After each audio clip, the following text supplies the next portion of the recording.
Operation sunrise.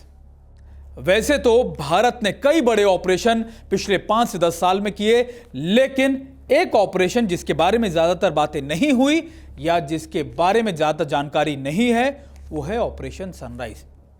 दरअसल वैसे तो जो सेकेंड वर्ल्ड वॉर हुई थी उस समय भी ऑपरेशन सनराइज का नाम दिया गया था जर्मन्स की तरफ से और कई दूसरी कंट्रीज के, लेकिन भारत के संदर्भ में जब ऑपरेशन सनराइज की बात आती है तो ये जानना जरूरी है कि आखिरकार ये ऑपरेशन सनराइज था क्या।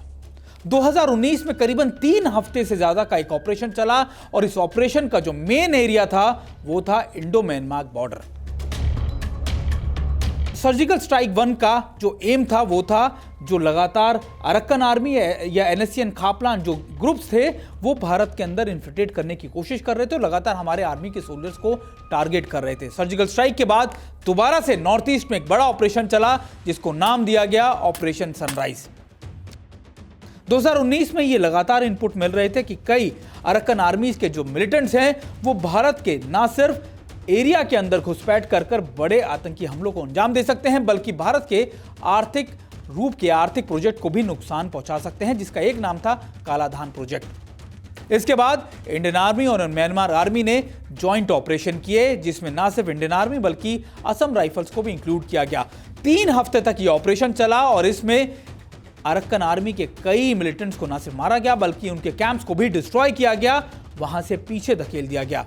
और यह ऑपरेशन इसलिए जरूरी था क्योंकि भारत का सबसे महत्वाकांक्षी प्रोजेक्ट जिसको लुक ईस्ट पॉलिसी के या एक्ट ईस्ट पॉलिसी के तौर पर देखा जा रहा था, कालाधान प्रोजेक्ट, उसको बचाना था, उसको सेफगार्ड करना था।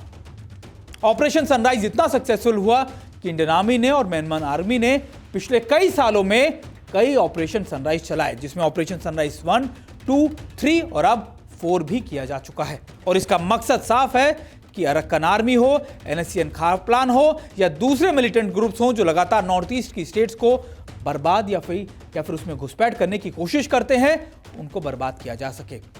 देखते रहिए TV9 भारतवर्ष का डिजिटल प्लेटफॉर्म। हम आपको इसी तरीके से नए नए शौर्य गाथाओं के बारे में बताते रहेंगे।